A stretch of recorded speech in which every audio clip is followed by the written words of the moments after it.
So today, if you have to look at the 18 invasions that happened on Jagannath temple, we know that Somnath was invaded for 17 times. Although Professor Sitaram Goel and Professor Ram Gopal Mishra declines that theory and makes it 12 times, because the Arabic and Persian historians normally has a tendency of exaggerating things.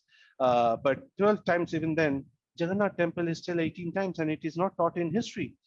Even lot many Uriyas doesn't know that 18 times it was invaded.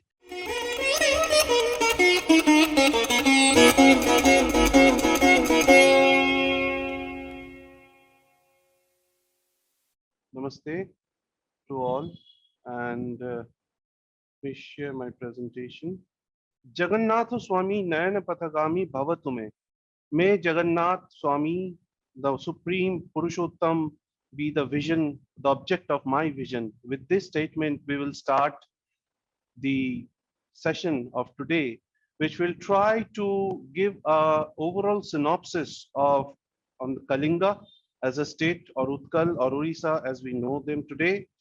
Then we will get into the Sri Kshetram, which is nothing not the Nilachal Puri, a little more insights into the details of Puri. And of course, when we talk of Puri and Sri Jagannath Dham, it is not complete without the Rath Yatra, which is the biggest festival there, also known as the International Car Festival.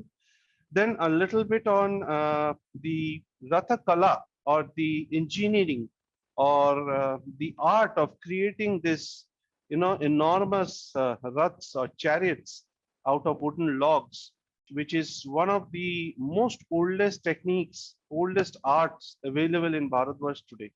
And then, of course, what to end with, we will touch upon the sacred Mahaprasad, for which Puri is very famous of. So let's go to the origin of Kalinga. Now, personally, I always have said that Kalinga is older than civilizations. It is probably one of the oldest, piece of land, just like Kashi or Kurukshetra, where it has been there for ages. And the earliest mention of Orissa or Kalinga Desh can be found in Rig Veda. In Rig Veda, it is often mentioned as Udradesh. Udradesh means Orissa, today's name. So that is the oldest term for Kalinga that is used as Udradesh. Over the ages, Udradesh has undergone various political, military, and religious changes, and has assumed different names like Kalinga, Okkal or Utkal, which are more popular today, or Hirakanda or Mahankantara. These are names which little bit of Jainism or Buddhism also coming in. So as I said that, when I mentioned that religious changes, obviously it has gone through a large cycle of Hinduism, Buddhism, Jainism as well. So, and typically, if we look at the history or go down a little bit more into micro details, we will find it has been a land which has been inhabited by various tribes from time to time, and it was divided into various sub-regions. Slowly over a period of time, I would say, if I look at history, which we will cover in the later episodes, after the conquest of Ashoka in 261 BCE, after that only they started coming into, started joining the regions into from the sub-regions. And that is when we see, the various kings who were the dominant kings, or rather I would say it that way, started using the term Kalingadhipati, Kalingadhipati, which is means Kalinga ka Adhipati. Then later on towards the medieval period in the 15th century, when the Surya Vansh, Gajapati dynasty, uh, who have contributed a lot to this Jagannath temple, came in, they used to be called as Gajapati. So Gajapati, because they had huge battalions or huge regiments of war elephants. Now, interestingly, if we go back a little bit, many of you may have heard that Alexander did not come into the greater part of India because fearing of the onslaught from the Nanda army. And Alexander's, legions were mostly afraid of the war elephants, that they already got a taste of it with Porus. So Puru's war elephant gave them so much of fright that when they heard that Mahapadmananda has a standing army of almost 1 lakh war elephants. They were petrified, and that is one of the reasons today that we find coming out, of them going back. So now, interestingly, since Mahapadmananda had the Kalinga, entire Kalinga region under his belt at that point of time, you know, the war elephants used to actually come from Kalinga Desh. So Kalinga has been historically a place which have been famous for the war elephants. And even today, if we go down, just like you can see in Hampi, there are shades for the war elephants. Similarly, if you go to the temple town of Puri or to Khurda or to Jajpur, which have been the ancient capitals of Orissa, which we will again cover in our later parts, you will find places where these war elephants used to be kept. Those structures are still there. And let me tell you, these structures are pretty huge. Today the normal Indian elephants that we see, they were probably taller than that. Now, as I said, that Udradesh was the earliest names that we find in Rig Veda, but apart from that, the Kalinga history, Sri Jagannath history, Utkal history can also be found with traces in Skanda Puran, Utkal Parva, Padma Puran, the Rig Veda, as I said, Brahmand Puran, Vamdev Samhita, Kapil Samhita, and Niladri Puran. Now, apart from these texts, one very important point that I would like to share with our audiences is, there are three other texts which we will come in our later episodes when we get into the greater details of Jagannath temple, is the Niladri Mahodaya, the Madalapaji, which is nothing but the written chronicles of this temple. Now, Madalapaji is extremely important when we discuss the history of Kalinga as well as Jagannath temple, because Madalapaji starts from somewhere around 800 CE, Kavanera, and it captures everything that has happened with this temple since 800 CE, be it the invasions that has happened, be it the various rulers who has contributed to the structures, to the booty or treasure, and or the great saints who have visited this place. Everything is covered, in this Madalapaji. And as I said, then Niladri Mahodaya. So these are the two texts which I have not mentioned over here, but we will cover in greater details in the later episodes. And this gives an extremely, detailed insight about a lot of Kalinga history. And even today, most of our historians who have worked on Kalinga history, be it R.C. Mazumdar, K.C. Panigrahi, or Harihar Panda, all of these gentlemen, they have also used Madalapaji to a great extent. Let's move on to our next slide. So let's coming to Sri Kshetram, Sri Kshetra as it calls. Puri is called Sri Kshetra or the Purushottam Kshetra. And why it is so, the first point, as you can see, is highlighting to that. And I will quickly, show you. So as you can see, Sri means over here. So Sri means Devi Lakshmi, because she is the consort of Mahavishnu. And this tract of land which is influenced by Sri Shakti is called Sri Kshetra. So when we look at Skanda Puran, when we read Skanda Puran or Padma Puran, in many of those Purans, as I have read personally and find that Devi Lakshmi, describing the importance of this piece of land, the significance, the sacredness of this land, so that's very important. Now, geographically, if we look at it, it is the Sri Kshetram, entire Sri Kshetra is around 80 miles or 128 kilometers, surrounded by golden sands from all sides and facing the Mahadodi. What is Mahadodi? Mahadodi is nothing but the ocean, the Bay of Bengal.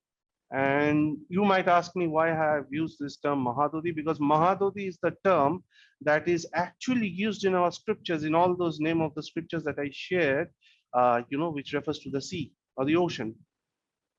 So Orissa is actually the land of Mahanadi and Mahadodi. So we will come to those important pieces as well later in our show. The most important and the most detailed description of Nilachal Kshetra is covered in Utkal Khanda of Skanda Puran.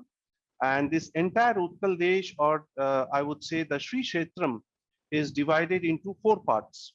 So, and these 4 parts are nothing but the 4 weapons of Sri Vishnu. We see the 400 Sri Vishnu holding 4 pieces of, the chakra, the gada, the padma, and the shankha. So Puri is the Shankha Kshetra. Konark, as we all know, the Sun Temple of Konark. Konark is the Padma Kshetra. Bhubaneswar, the temple city of Bhubaneswar, also called the Ekamra Kshetram, is called the Chakra Kshetra. Chakra means Sudarshan Chakra. Then we have the Jajpur. Jajpur is the Mace, Gada or Mesha Kshetra. Now, Jajpur is also, let me tell you, one of the 51 Satipeeths. 51 Satipeethon mein se ek hai. And the importance of Jajpur gets multiplied two times or with two factors. One, that Ma Sati's Nabhi actually had dropped at this place. So it is called also Nabhi Gaya.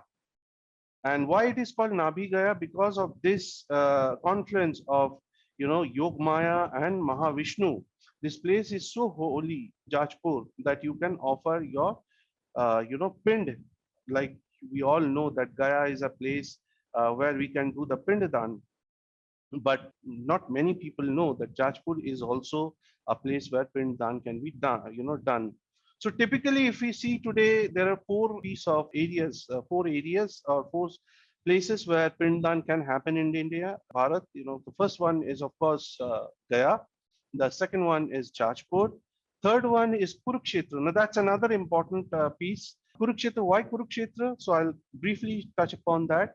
So Kurukshetra, after the war of Kurukshetra, Sri Krishna and Samrat Yudhishthir decided to offer the pind for the mukti of all those 4 million people who had lost their lives in the devastating war. So there's a place in Kurukshetra called Fewa.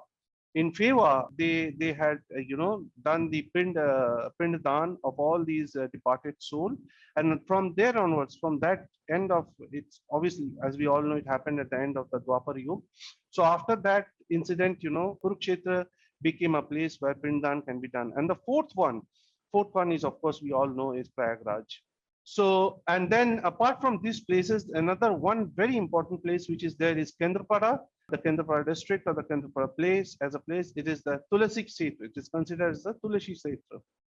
Now, although Sri Kshetra, Kalinga or Utkal for that matter was always extensively described in all our ancient scriptures, its sanctity, its importance, its significance, everything has been mentioned, but it was primarily, if we look at the last 2000 or 1500 years of history, we will typically see there are, three saints or three Mahapurush who were actually responsible for reinforcing the importance, the resurrection of Puri or the entire Nilachal Kshetra.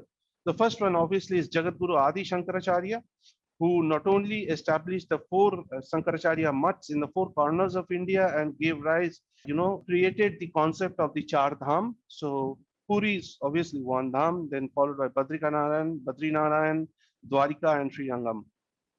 And Jagadguru Adi Shankaracharya, when he resurrected the Puri temple from the hands of the Buddhists, he that time not only laid down the entire Riti Niti, which is even today followed in the temple, but also, created the famous Jagannath Ashtakam, the one which we started the presentation with, that Jagannatha Swami Nayana Pathagami Bhavatume.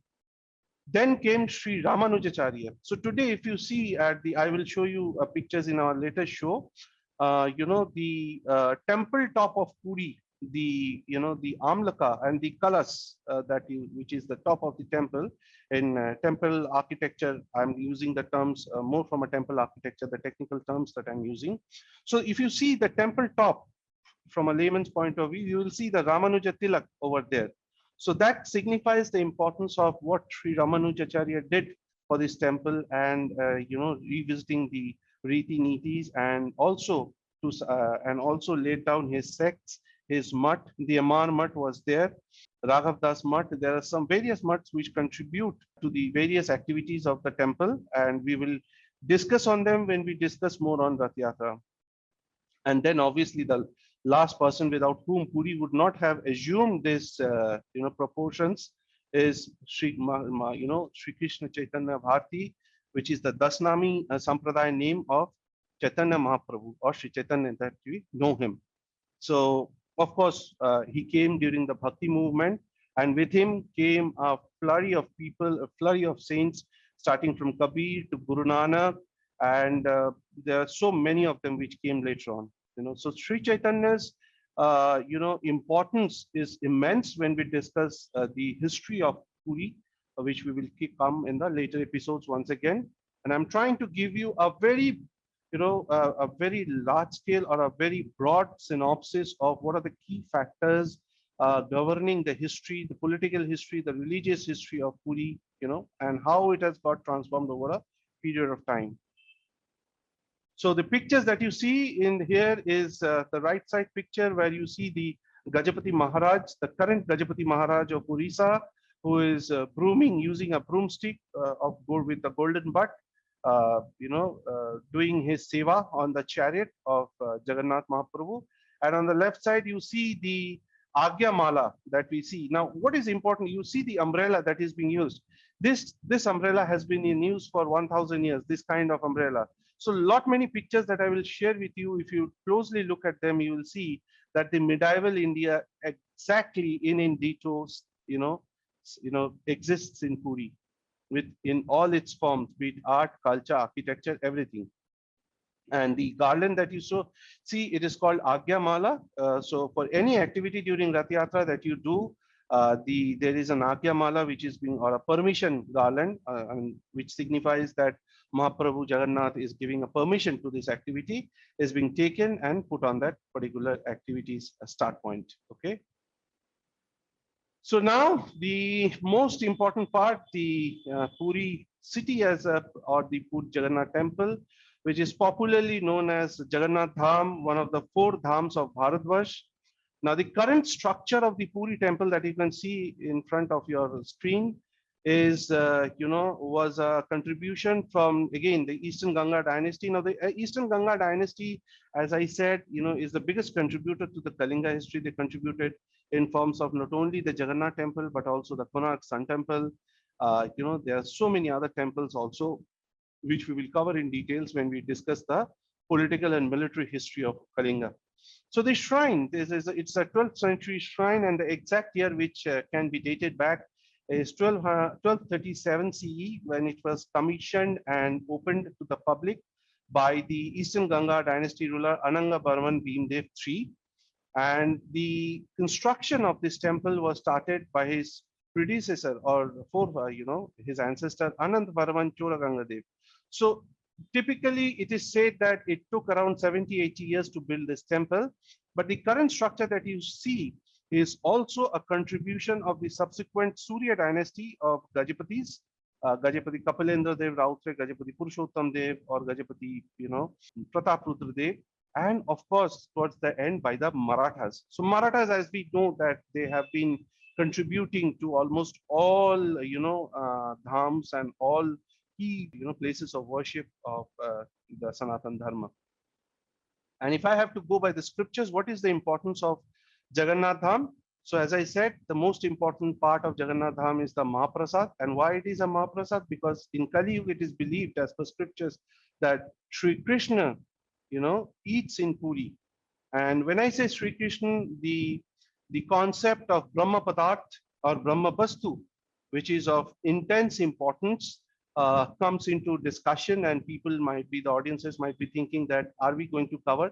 No, we are not going to cover this in this episode, because that's a very interesting piece, and we will cover that definitely for sure in our next episode in details. And I'm going to give you the entire history associated with that Brahma Padarth, what it actually is, and as per our scriptures, again, going by literary evidences, as per, and then how it boiled down to the rituals that we follow today around Brahma Padarth, how it is done, and how the body gets changed of Sri Jagannath. That's very interesting, and we will have a completely one episode dedicated to that.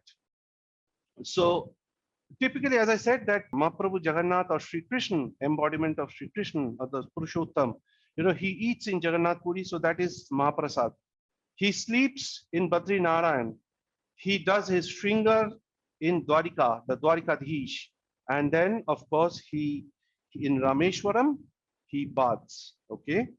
So that is the very basic concept of Char Dham. In 4 places, he does completes his 4 activities. Krishna completes his 4 activities. The other most important point and the most, I think, the only temple in Bharat Bash today is where Chappan Bhog is prepared daily. So if you go to Ananda Bazar, the premises within the Jagannath temple, you'll find Chappan Bhog being sold for the normal, the devotees or the civilians every day, and it is being offered in various through various rituals, riti, as we call them, and that is available for consumption for the common man every day. Jagannath temple is technically called Sri Mandir. That is what we call Sri Mandir. Is again why we call Sri, because Mahalakshmi has a big presence in this temple, and she, being the wife of Mahavishnu, has a big role to play in this temple kitchen, the where Mahaprasad is prepared. It is believed that the Mahaprasad is prepared by no other than Sri Devi Mahalakshmi. Okay, so and the preparation of the Mahaprasad is also an enormous technology, something which is beyond science, I would say, how it is prepared and how it gets prepared. And the temple kitchen today feeds almost around, I would say, it's 2 lakh people it can feed in a day. Of course, not every day it feeds because it depends on the number of footfall, but it is capable of feeding 2 lakh people every day. That is the beauty. That is the sacredness of this. The most famous, of course, is the International Car Festival, is a Rath Yatra. The Rath Yatra is technically called the Sri Gundicha Yatra because the temple from the Sri Mandir or the Jagannath temple, we will cover it in our next slide. It goes to Sri Gundicha temple, which is the birthplace of Jagannath Mahaprabhu. That's a big piece of history, which we will cover in our later episodes. So that Gundicha temple is named after Maharani Gundicha, who was the chief consort or queen of Maharaj Indradumna, who, as per the scriptures, actually built this temple. And hence, if you see, there are 5 sacred water bodies. The first and the most important is the Indradumna Sarovar. It was created when Maharaj Indradumna with Narad and Brahma was doing the Ashwamedh Yajna. So the Ashwamedh Yajna, from the horses standing there, they created such a crater or such a big place, or they dig it up so badly that they created the water created out of it is called Indradumna Sarovar. Is one of the most sacred sarovars, which was blessed by Brahma and Narad themselves. Then comes the Narendra Sarovar, where a lot of other festivals are associated with. Then there is Markandeya Sarovar. Now this is very important piece, Markandeya Sarovar. Now Maharshi Markandeya is Ashtam, the Chiranjeevi Purush, if we go by the Sanatan scriptures. And Maharshi Markandeya was saved by Bhagwan Shankar from Yamraj. So today, for the knowledge of our audiences, let me tell you, and nobody knows this, and that's why I'm using this forum to share this information, it is here in this Sarovar, the temple, which hosts the Lingam, it is from this Lingam which broke open and Bhagwan Shankar came out to save Maharshi Markandeya from the Yam Pash. So today, if you go and see that Lingam, if you happen to visit Puri someday, make it a point to go to Markandeya Sarovar and visit this temple, because it is here that Lingam still exists in that same form, as if it has burst open, something has come out of it. It is exactly in that same form, and you can look through down to the earth. And of course, the Sarovar is there where Maharishi Markandeya used to take a dip. Then there is Shweta Ganga, which is believed to be created out of a stream of Ganga, and the Mahadodi, again, the Bay of Bengal. So if you are in Puri, you must have a bath in the ocean, because that's defined in the scriptures, and it's extremely holy to take. It is as good as taking a bath in the Ganga. Ganga ji या नर्मदा में आप लोग नहाते होंगे, तो it is as good as or as sacred as taking a bath in Mahadodi. And as I said, Sri Kshetra is the land of Mahadodi and Mahanadi. So the Mahanadi basin, the importance of Mahanadi, I'm going to explain to you in the later slides, has got a lot of history associated with it, because the entire Mahanadi basin, which traverses the tract of Utkal or Kalinga has a lot of important temples and with marvelous architectures and a lot of history associated with it, which covers contributions from not only the Eastern Ganga dynasty, but from the Bhaumakaras, the Somvanshis, the Gajapatis, and all of them who have ruled, and of course the Jains and the Buddhists who have ruled Kalinga over a period of centuries, for the last 2 centuries, 3 centuries, or even the last 2,000 years for that matter. Now, as far as Puri is concerned, as I updated you that it is the Shankha Kshetra or the conch of Bhagwan Mahavishnu, and it the geographical shape of Puri, if we see it, exactly resembles the shape of a conch, of which the total length of it is 5 crores. 2 crores is above the land, 3 crores is underwater. Okay, so the Puri town is actually of 2 crores, which is not very big. It's a small town for that matter. So that's a very big or a very broad level overview of Puri town and the temple and a bit of history around it. Then we go to the Rath Yatra, which we were speaking about. So on my left, you can see the comparative picture. So this is the Rath, the second picture that you see, the Rath or the chariot of, Jagannath Mahaprabhu, and the pictorial description of the various parts of a chariot. It's very important. People who want to know what are these parts called, who may be interested, can use this slide to understand the various parts of the Rath.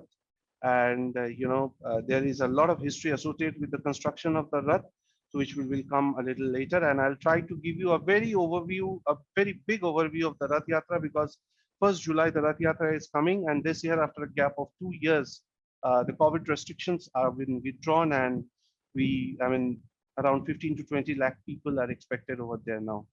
So there are three chariots which are prepared for the three deities. So the name of the chariot for Sri Jagannath is called Nandi Ghosh, of Subhadra Mata is called Darpadwalan, and Sri Balram or Baldav, as we call him fondly, is Taladhwaj. The chariots, as I said, it typically travels for 3.5 kilometers, stretch from Sri Mandir to Sri Gundicha temple, pulled by the devotees and the security guards. And the road on which it is pulled, it is in Oriya, it is called Baradanda, and in English we know it as the Grand Road, which was typically honestly named by the British for that matter. It's an 11 days festival covering the length and breadth of Kalinga. It's a state holiday for them on those particular days. And let me give you a small snapshot of a little bit of very interesting history over here. Now, this 3.5 kilometer stretch of road that you see today, 500 years back or even 300 years back, it was not a single stretch of road. It had a river flowing in between. There's a place in this road which is called Hospital Square, where the city's biggest hospital is there, and the river used to flow through this place. So in those days, we had actually 2 sets of chariot being prepared for each of the deities. So what used to happen, and the road, of course, was a kacha road. It was totally mud, and used to rain during the Rath Yatra. Even it rains today, and obviously there used to be a lot of mud. So only humans were unable to pull this very 45 feet, 47 feet tall chariots. So elephants were used extensively. Okay, there's the same war elephants which was earlier used in the times of Gajapati. But later on, normal trained elephants came in around when the early British period or early Maratha period, 17th century, 18th century, 19th century. So one elephant used to push the Rath from the back, and one elephant or 2 elephants used to pull them from the front, or putting their ropes around their necks.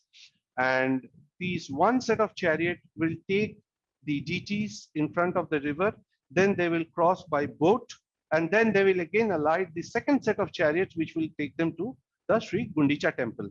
So that's a very interesting history. And this history, if you visit, there are many temples in Puri town, which has paintings, the Patachitras, the Oriya Patachitras, which is famous, which is again another oldest form of art of Bharatvarsh.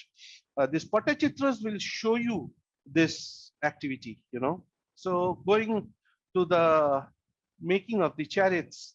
So the making of the chariots, technically it is called Ratha Kala.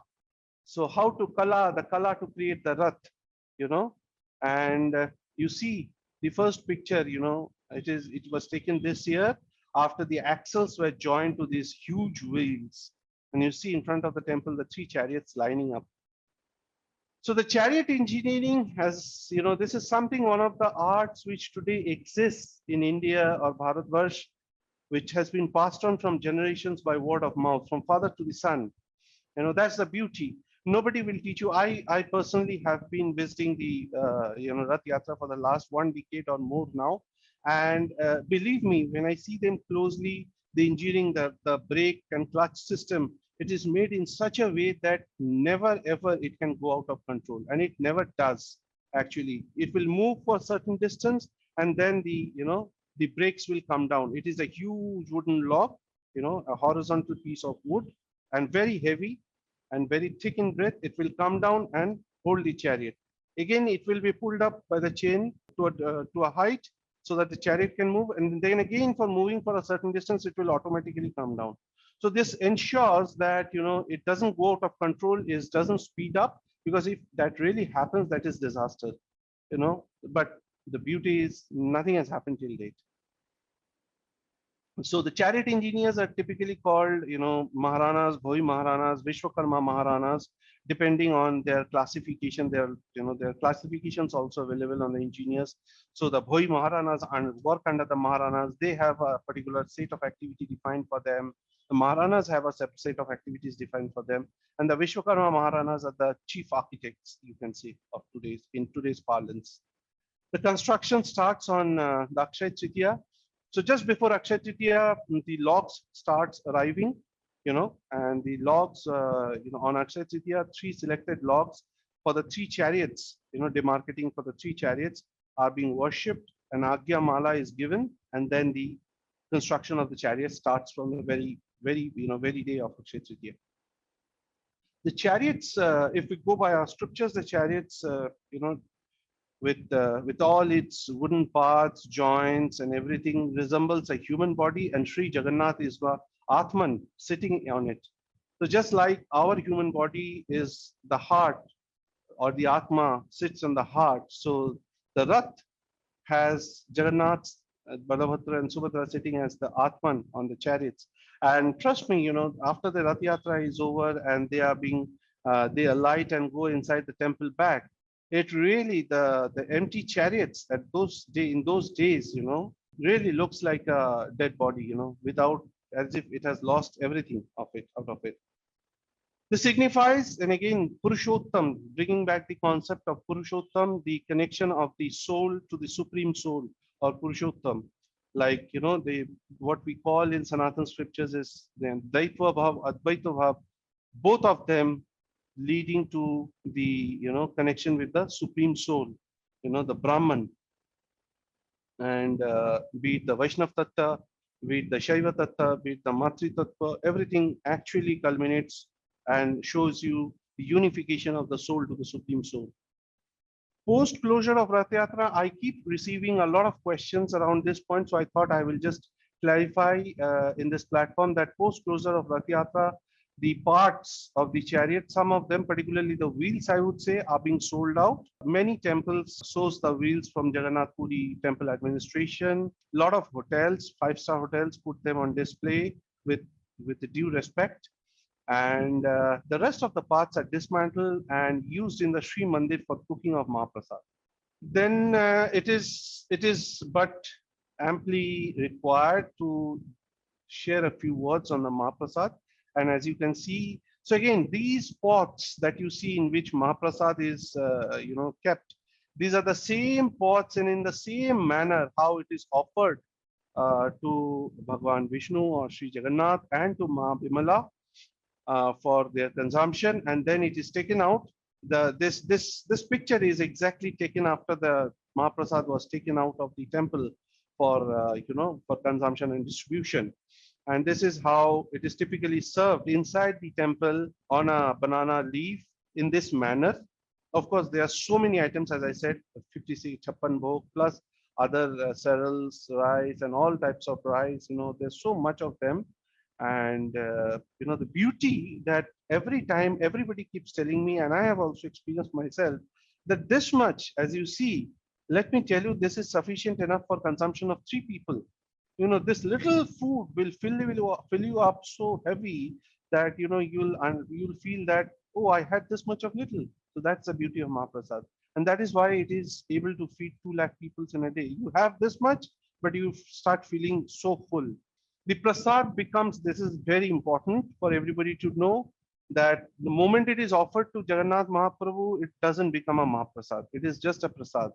It becomes a Mahaprasad when it is offered to Ma Bimala, one of the, you know, Sati Peeths, which is located inside the temple, and a manifestation of Devi Durga or Yogmaya, Sri Krishna's sister, and then only it becomes the Mahaprasad. So that's the beauty.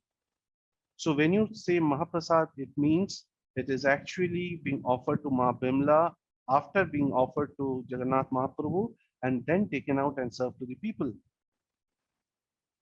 Mahaprasad is something, you know, I have seen in my life. You know, it never degenerates. I mean, it stays there for 4 days, 5 days, 7 days, and it can be partaken by anybody, irrespective. Once it is taken out of the temple, it can be taken out, consumed by anybody, irrespective of caste, creed, color. And let's say I have taken some a little more quantity and I have not been able to consume, somebody will come and consume it. It's very good for consumption. It is not considered as half consumed or normally, you know, what we say that, you know, you should not have the leftover and all that, but it is not that way. It is rather the other way around. If you can have that leftover, it is believed as the scriptures that if a devotee has offered you Mahaprasad, that's one act of kindness and too much of secret. And the second is, if you have had it and if you give it to somebody else, that is also equally important.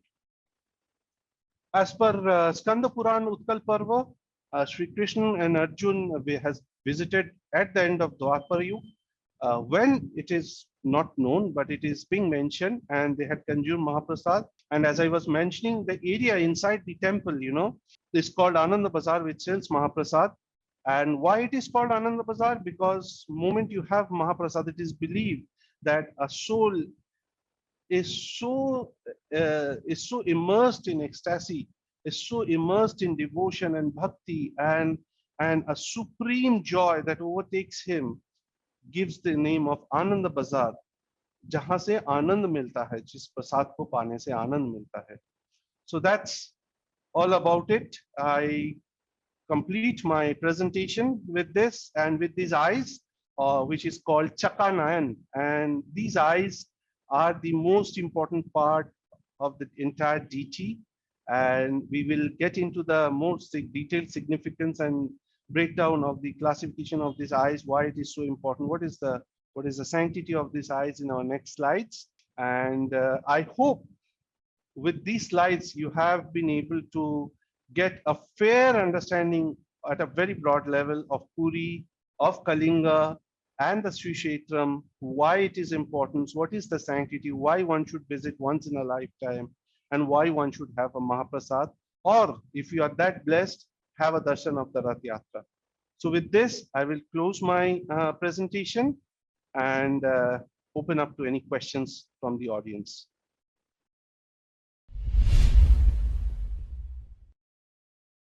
You, in the end of your presentation, you just mentioned how Sri Krishna went to Puri and partook the Mahaprasad. But my understanding from my limited knowledge is that from his nabhi, from his navel, Sri Jagannath was born. He was Absolutely created. right. Absolutely right. How does Absolutely. that make sense? I'm not able to make sense of it. Sorry. No, that's okay. I will explain you the chronology of events in a very, you know, a short this thing. So Sri Krishna passed away. If you look at all the scriptures, Sri Krishna passed away 36 years after the Mahabharata war. Exactly 36 years. Okay.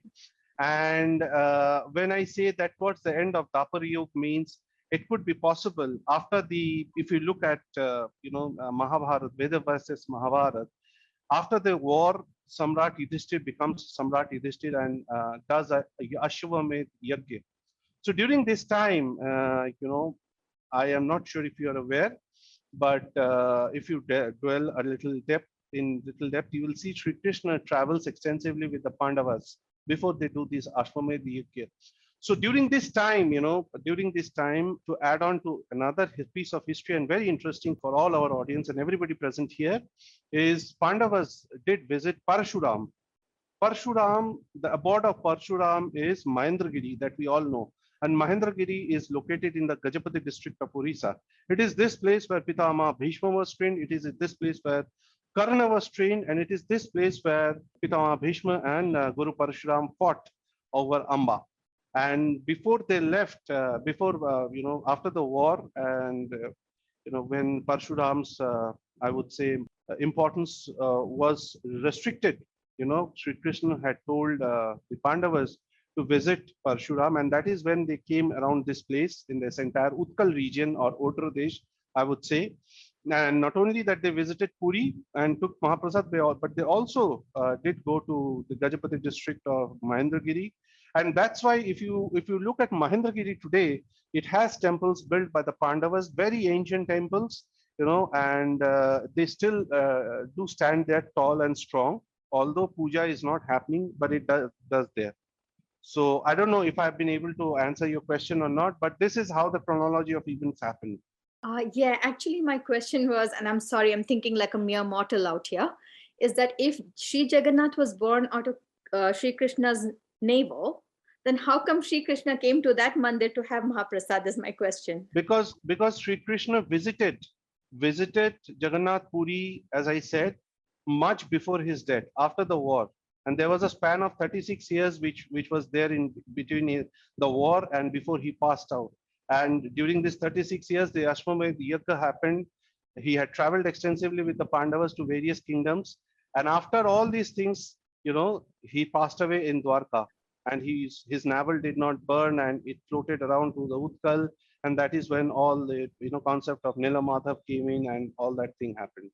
Yeah, I'm actually thinking, how did his navel be worshipped at the same time as well as he existed? No, it was not. It was not worshipped at the same time, because he passed away 36 years after the Mahabharat war and cremated in Prabhas.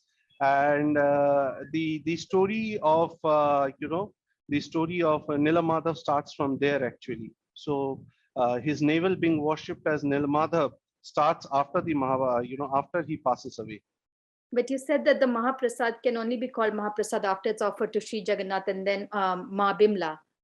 Right. So Sri Jagannath has been has been worshipped. This is the beauty actually and the mystery, and today which many people are still researching and trying to understand from the scriptures till from what time Jagannath exists. So the concept of Jagannath can be, as I said, comes from Rig Veda. And over the period of history, if you see, Jagannath has been worshipped by the tribals also. So they call him the tree god Kitung. So the form today that you see, a lot of Riti Nitis that you see in the temple are also related to the tribals. The Daitapatis, who are the chief servitors during the Rath Yatra, the 1 month these people normally manage Mahaprabhu, they actually, are the descendants of this tribal Lord Vishwavasu. So to sum up to your answer is, he has been in existence for time immemorial.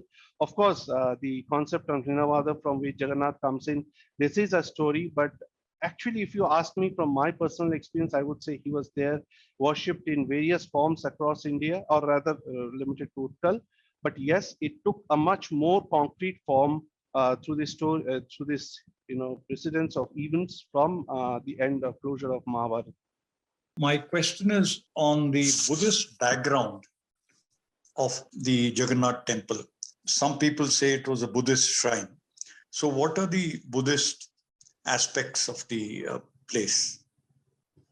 So as I said at the starting of my presentation, Buddhism has ruled, both Buddhism and Jainism has ruled Kalinga to a great extent, for a large amount of period. And if you had heard me, I had also mentioned that when Jagadguru Adi Shankaracharya had resurrected the temple, the Riti Nitis, he had also recovered the Brahma Vastus or Brahma Padarth, which were hidden in Chilka, buried. and replace them in the temple altar. These were done in an era when Buddhism was at its peak. Tantric Buddhism was at its peak. The militant Buddhism also, to some extent, was at its peak, and Buddhism was occupying many of our temples, to be very honest. And that is, if you see Jagadguru Adi Shankaracharya's life, you will see that scriptural dwells that he used to have with them, a lot of them were Buddhist scholars, and in that process, he was able to convert many Buddhist scholars back into the fold of Sanatana Dharma.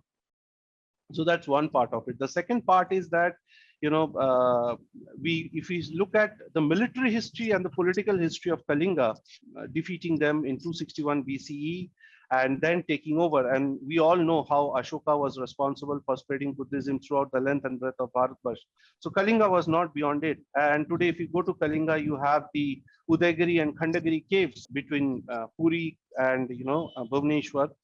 And if these are nothing but Buddhist caves, and throughout Kalinga, you still have a lot of Buddhist, architectural evidences, archaeological evidences available even now in forms of monasteries, in forms of caves, in forms of, some bit of in temple. Now, as far as the Jagannath temple is concerned, as on date, many scriptures indicate that, to be very candid, that it was built on, on a Buddhist shrine. No, it was not built on a Buddhist shrine. The shrine was itself a Hindu shrine, which was taken over by the Buddhists, but Jagadguru Adi Shankaracharya only resurrected it. That's one part. And that is why one of the reasons I would say, the concept of Jagannath, is so dynamic, it's so varied that it appeals to the Vaishnav Tattva, it appeals to the Shaiva Tattva, it appeals to the Shakti Tattva, as well as to the Buddhist and the Jains. I have still now been not able to figure out, honestly, what is the relation to Jainism, but from Buddhists, many of the Buddhist scholars even today feel that the Brahma Vastu or the Brahma Padartha is nothing but Buddha's teeth. Whereas the people who, or the Vaishnavas, as per Vishnu Tattva, it is believed it is Sri Krishna's navel, as rightly said by Aditi ji. Many people think it is Sri Krishna's heart, but no, it is, if you look by scriptures, it is not the heart. The Shaiva Tattva, the Shiva's Tattvas, they understand it to be Shiva's hair, that's one part of it. The Shakti Tattva, of course, is there, and which is not mixed with Jagannath Tattva, but Ma Bimala being there, which is one of the 51 Sati Peeths considered to be Sati Peeths, is the presence of Shakti Tattva. And that is why, most importantly, many of the Riti Nitis, particularly the ones which take place in the evening time, still his sleep, when Gita Govinda is sung to him and he goes to sleep, those are Tantric Riti Nitis.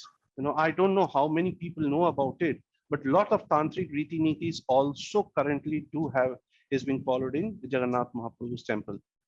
And that is also one of the reasons that, although it is followed by Vaishnav Tattva, the temple runs on more or less on a Vaishnav Tattva, sacrifice of animals is not done inside the temple, and it is being taken out, outside the temple during the Dashera or the, times of Durga Puja, in both times of the year, in both the Navratras that we observe.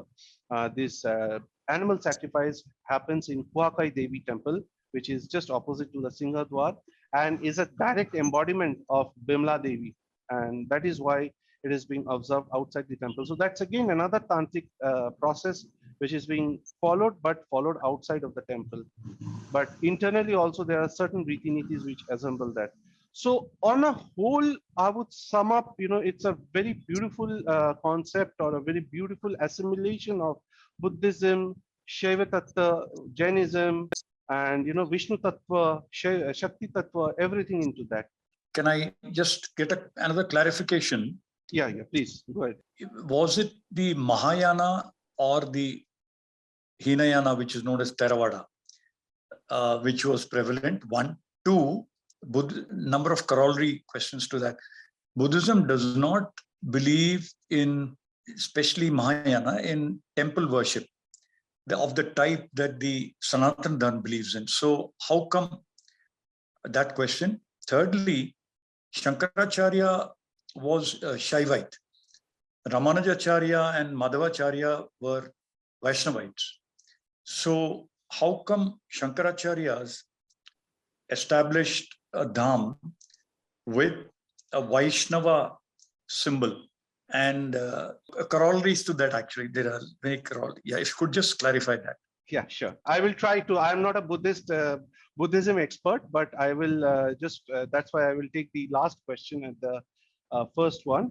So if you look at the temple top, the Ramanujacharya Tilak is there. It comes into existence post Ramanuja's visit and his revisits to the temple Riti Nitis. That is point number one.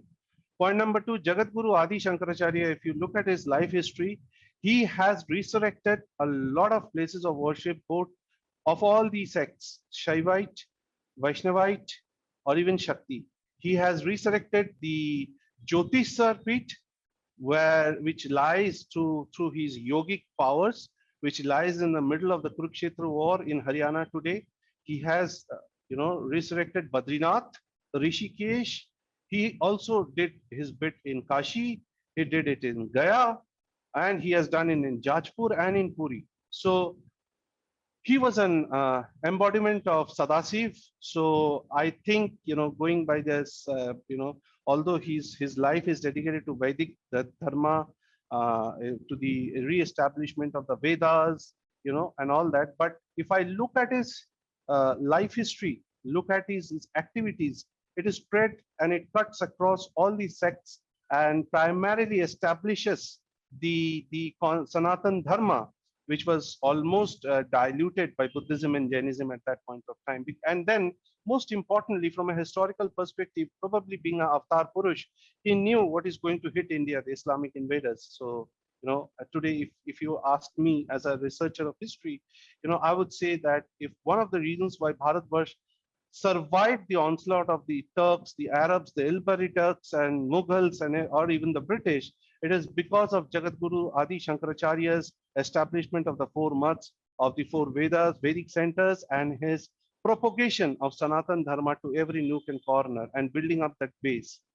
So that answers your third question. So I hope I am able to distinguish between, why Jagadguru Shankaracharya established all the maths and how a Vaishnav, tattva comes into the picture. So, after the Nilamadhav, episode, Jagannath temple primarily gets into a Vaishnav mode. But yes, as I said, it has been an assimilation over centuries and centuries of various cultures mixing. So Jagannath, as it stands today, is an assimilation of various this thing. The Riti Nitis cover Shaiva, Vaishnav, Shakti, everything. So it's very dynamic and very difficult to understand at the beginning. And as you get more into it, you will slowly start understanding the differentiation. Now, coming to the second and first question, Nand Kumarji, I'm not a Buddhist expert in Buddhism, Mahayana, and the other sects, and I have not looked at history from that angle, where I can confirm to you that whether it was Mahayana or non-Mahayana sects or the other sects. But all that I can tell you that yes, it was, history that I explained, that Buddha's truth is believed to be the Brahma Vastu, and it was under Buddhist occupation, and Jagadguru Adi Shankaracharya resurrected it. That much I can confirm you. That was a wonderful explanation of things that although we have seen the temple, but we didn't know so many things. So that is great. I have a couple of very basic questions. Deity looks very different here in Jagannath than wherever we have seen Shri Krishna and Balram and Subhadra. First, I think this is the only big temple where Shri Krishna is with his brother and his sister instead of Radha. Yes. And the deities look very different, and I believe they're made out of wood. Yes, so neem wood. Neem wood. Okay. Yes, Daru Brahma, that we call him Daru Brahma. Okay, and I think it is rebuilt after every few Nabakalevar. That process is called Nabakalevar, which happens at a gap of 8, 12 or 19 years. So how come the like this kind of deities, how were they created? Do you have any idea? Yeah, if we, it's not any political or military history, but it is as per our scriptures that whatever I'm going to tell you.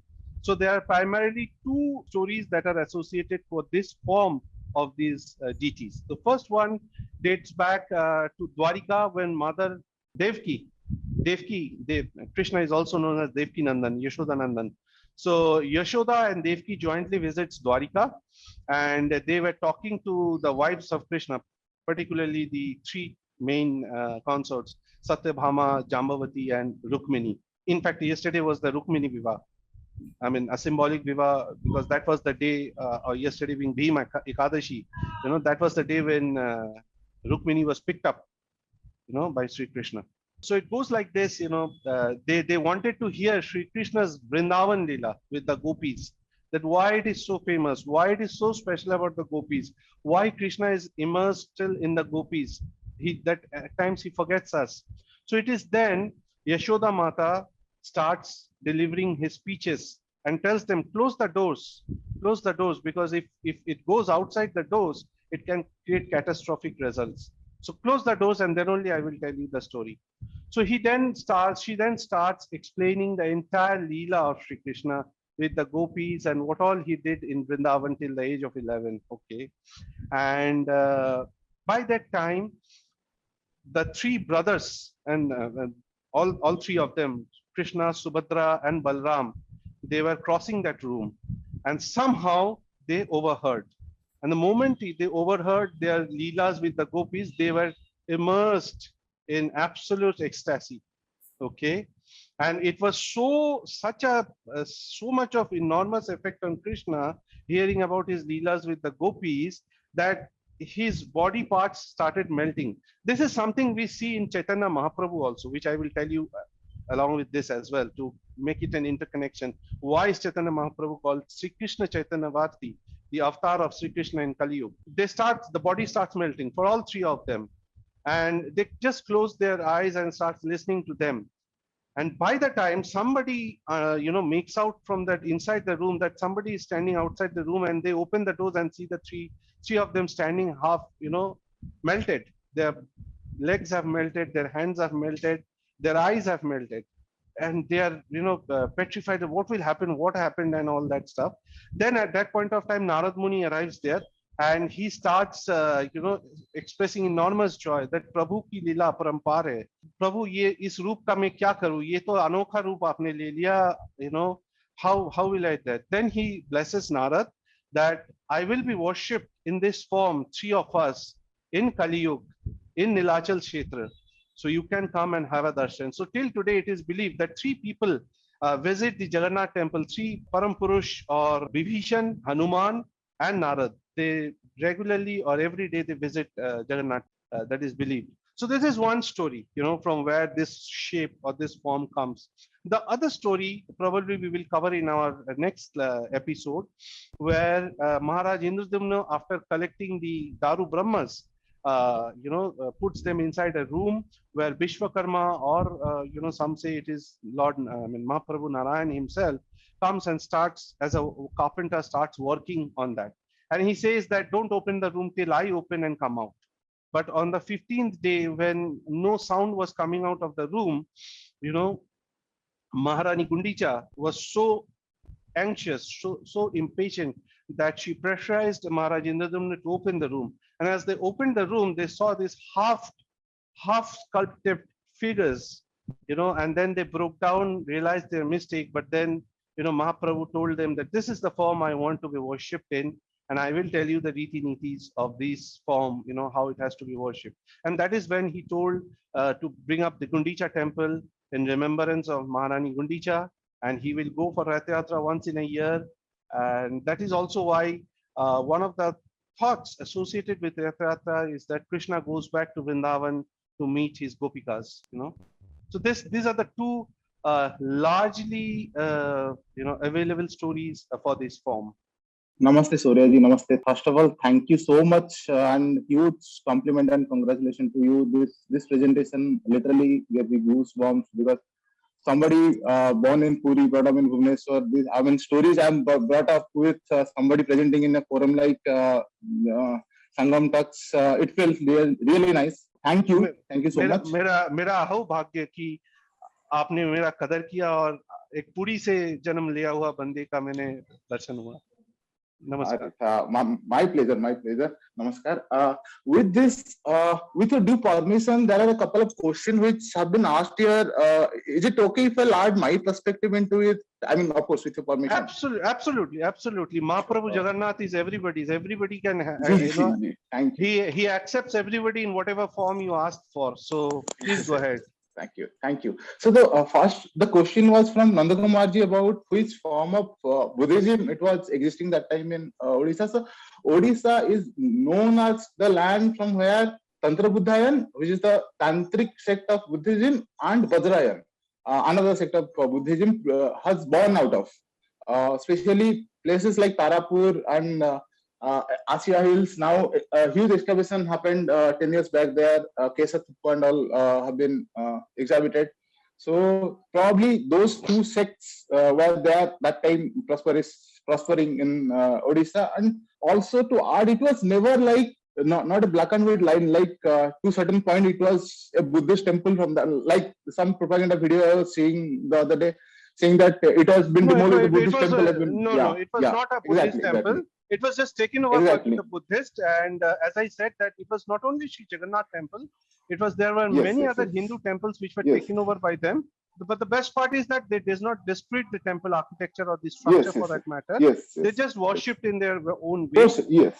And Exactly. and that is why Jagadguru Shankaracharya, if you look at his life, he not only defeated in the scriptural wars that he had with them and brought back the sanctity of Sanatan Dharma, brought back the sanctity of the Vedas, and re-established. And not only that, but the most beautiful part is that he reconverted a large portion of these Buddhist monks, the leaders, very big Buddhist monks, I would say, into the fold of Sanatan Dharma.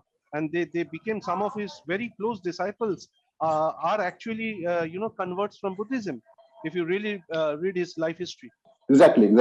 Also, adding to that, at that time also it was not exactly like somebody have been converted to Buddhism and somebody is a pure Hindu.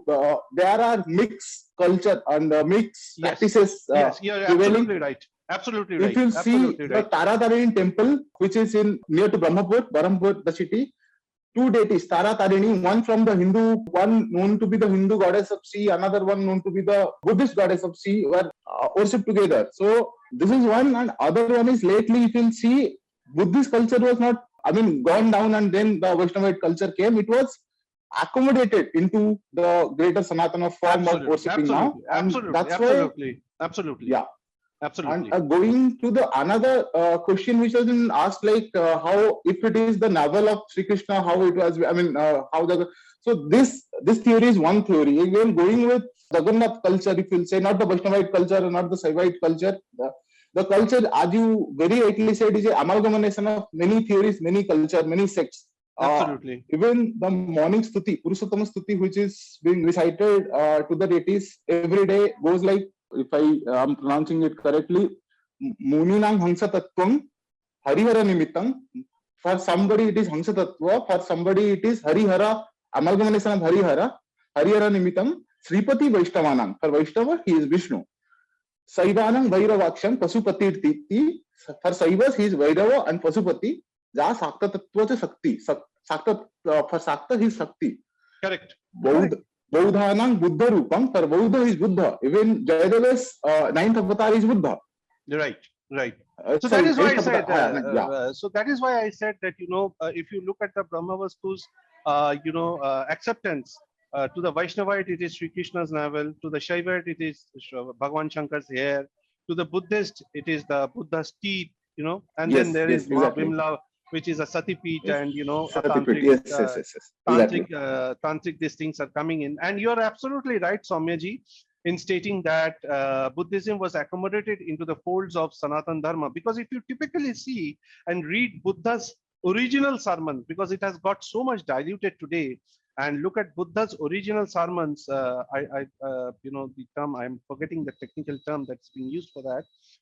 A lot of it has a great resemblance with Sri Krishna's Srimad Bhagavad Gita, the celestial song. Okay, many of them has got a lot of resemblance, and that is why you see, particularly in Eastern India, the concept of Buddhism and Sanatan Dharma is so closely knit that even in Gaya, even in a place like Gaya, there are so many Buddhist centers, there's so many main places of sacredness. If you go to Kashi, then also there is a lot of places related to Buddhism in and around Kashi, which you can see with great military importance, political importance, archaeological importance, and of course religious importance.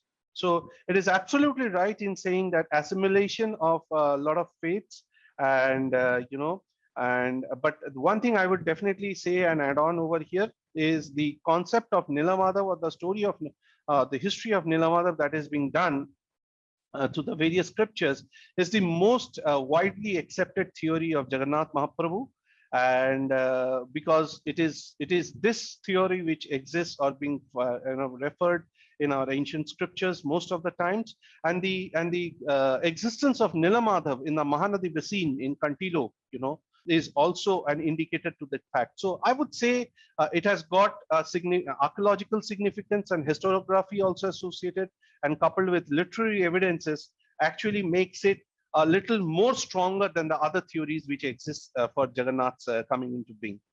I have a couple of questions. Firstly, you mentioned about the chariots resembling the human body. Yeah. And you mentioned how the placing of the Bhagavan is the soul. Yeah. Other than that, does it resemble the human body in other ways? No, it is actually, I will cover that in my later episodes. It is believed that the human body has 206 or 225 bones, right? So the chariot also has an equal number of joints and equal number of pieces of logs used to build up the entire structure. So that's how it is being compared with the human body. And Jagannath Mahaprabhu is nobody but the Parabrahma, the Purushottam, the Supreme Soul himself. Okay, Sri Krishna. Sri Krishna was the Sola Kala Avashisht Mahavishnu's complete avatar, and there's nobody bigger than Sri Krishna in Vaishnav Tattva. So Sri Krishna sitting over there in the chariot is resembling the Atman, and that is why the connection of the Atma to the Purushottam or to the Supreme Soul or to the Brahman is being signified over there. There is no other explanation apart from this. I saw this somewhere on a YouTube video, so I don't know if it has any bearing on the truth. So I'm asking you. Somebody said that the flag atop the Puri Jagannath temple, firstly, it has to be changed daily, and it is done manually, where people climb it up. It's such a risky climb, and has that always been done? And how does it compare to, I don't know, are there other temples in our tradition across the various traditions we have in India under Sanatan Dharma where that's done? The second question is, they said the flag characteristically flies in the direction opposite to the wind. Is there any truth to that? Absolutely. Everything that you said is truth. First of all, to answer your question, being a Sanatani, one must know that the dhwaja atop the top has to be changed every day. It has to be changed every day because that is one of the main riti nitis of any temple of Sanatan Dharma, as per any Shaivite, Shakti Peeth, Shaiva Peeth, or a Vaishnav Peeth. Okay. So in those lines, this activity also happens daily in the afternoon, late afternoon, around 4 o'clock in the Jagannath temple in Puri. The people now, interestingly, there are some 120 plus category of servitors or sevaites who are performing various duties in the temple. So one of them is the Chunara Sevak.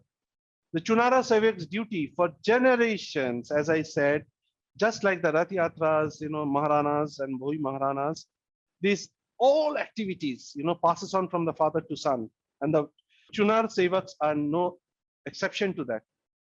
So the Chunar Sevaks are trained from the age of 10 how to climb, those Amlaka.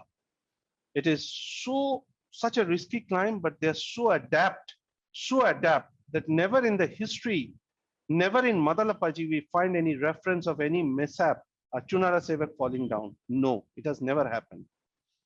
They are experts in that. And they're so expert that they can climb up even in the most heaviest of the rains. Okay. This is point number 2. Point number 3, there's a huge relevance to the Sri Dhwaja. They don't call it a flag. You should call it Sri Dhwaja.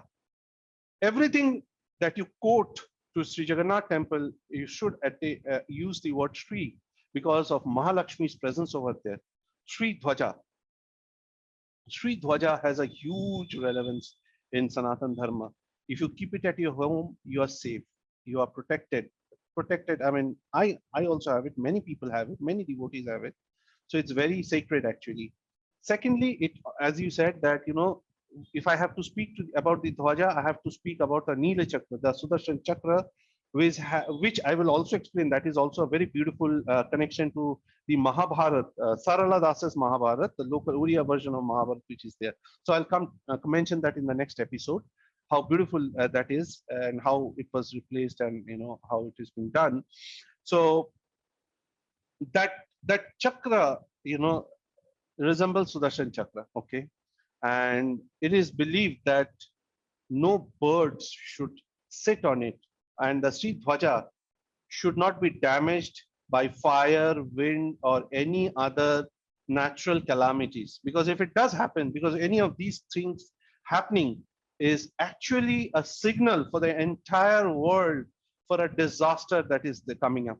And it is actually listening. I don't know if you people have heard about Bhavishya Malika, the sermons of Maharshi Achyutananda Das, and his 4 other, friends that is typical. They are famously known as the Pancha Sakhas, who have written down some 17,000 volumes of lakhs and lakhs of slokas describing the future of Kali Yuga and how this world will end and how it will be transforming into the Sati Yuga. And today that we see that many instances which are happening in Sri Jagannath temple, starting from the pandemic, starting from the death of General Rawat, starting from the cyclones hitting Puri and the rest of India, everything, before everything, either a bird's, one day ahead, a bird sits, a barge or a eagle sits on the Neela Chakra, or the Dhwaja catches fire, or it is being blown away by the wind. And then something bad happens to the entire world. So before the second wave of the devastating second wave of pandemic came in, the Dhwaja caught fire. Before General Rawat was killed in a chopper crash, a barge sat on the, on the chakra. So every time when it happens, it does happen, it does bring in a doomsday for everybody. And then there are stories which I will tell you, which everybody should know, or rather, let me use this forum to tell this story here only. The 1999 super cyclone, where Orissa was devastated and 30,000 people had lost their lives. Now, this is a story that I have heard from people who had actually seen it happening. It happened at 11 o'clock in the night in the temple, just ahead of the day, when around 5:36 in the morning, the cyclone had to make the landfall in Puri, and the people at 11 o'clock in the night, very few servitors or Sevaites who were there, senior people, very senior people, they saw a blue light going out like a bullet, a Jyoti, Neel Jyoti, coming out from the Sudarshan Chakra and going out towards the sea. And the beauty is the landfall which was to happen in Puri, the entire cyclone was diverted and Kendrapara bore the brunt of it, where 30,000 people lost their lives. But this time, when in 2020, when the super cyclone Fani and the super cyclone, the other name I'm forgetting, they back to back hit Puri. This time it was not diverted because one day ahead of the cyclone making a landfall, the Dhwaja was either burnt or it was blown away by the wind. So that, these incidences, these details that I shared with you can help you understand the importance of these places. Thank you so much. I just have one more little bit. Sorry to bother you. You mentioned earlier in your presentation, I'm not sure if I'm pronouncing this right, Madalpaji. What is Madalapaji. Madalapaji is nothing but the written chronicles of the Sri Mandir. It starts or dates back to 800 CE. From 800 CE till date, whatever has happened in this temple, whosoever has contributed, whosoever has invaded, who has, any special, addition to the temple, every bit of history is captured over there. So today, if you have to look at the 18 invasions that happened on Jagannath temple, we know that Somnath was invaded for 17 times. Although Professor Sitaram Goel and Professor Ram Gopal Mishra declines that theory and makes it 12 times because the Arabic and Persian historians normally has a tendency of exaggerating things. But 12 times even then, Jagannath temple is still 18 times and it is not taught in history. Even lot many Uriyas doesn't know that 18 times it was invaded. And this description of these 18 times, who invaded, what was the amount of damage, what quantum happened, what all happened, everything is captured in this Madalapaji. It is the written chronicles, it is the written dictionary or a vocabulary of all historical activities, political, military, religious, everything in that. So if anything, anybody has to refer, and it is in Oriya, it is not available in Hindi and English. It is only and only in pure Oriya. And anyone wanting to refer to the history of Jagannath temple can refer to it. In fact, it does capture the addition of various structures into the Jagannath temple. So today's structure that you see is a contribution not only from the Eastern Ganga dynasty, but from the Gajapatis and from the Marathas as well. Shankaracharya was around 700 something, 730, 40. Ramanujacharya was around 1100 something, 30, 40. Absolutely, right. And Madhvacharya was around 1300 something. Right. So if Ramanujacharya with Vishishtadvaita influenced Puri, the Madhvacharya thereafter in 1300 would have also contributed something. Absolutely. We have mutts, sir. We have mutts, today in Puri, which were built by almost all Mahapurushas, Mahavatars visiting Puri. You have the Guru Nanak Mutt, you have Kabir Mutt, you have Amar Mutt by Ramanujacharya, you have the Madhvacharya Mutt. Everybody's presence is there. And as I said, that Jagannath Puri's Mahaprabhu's Riti Nitis is an amalgamation of a contribution by everybody. So it is there. It is there, definitely.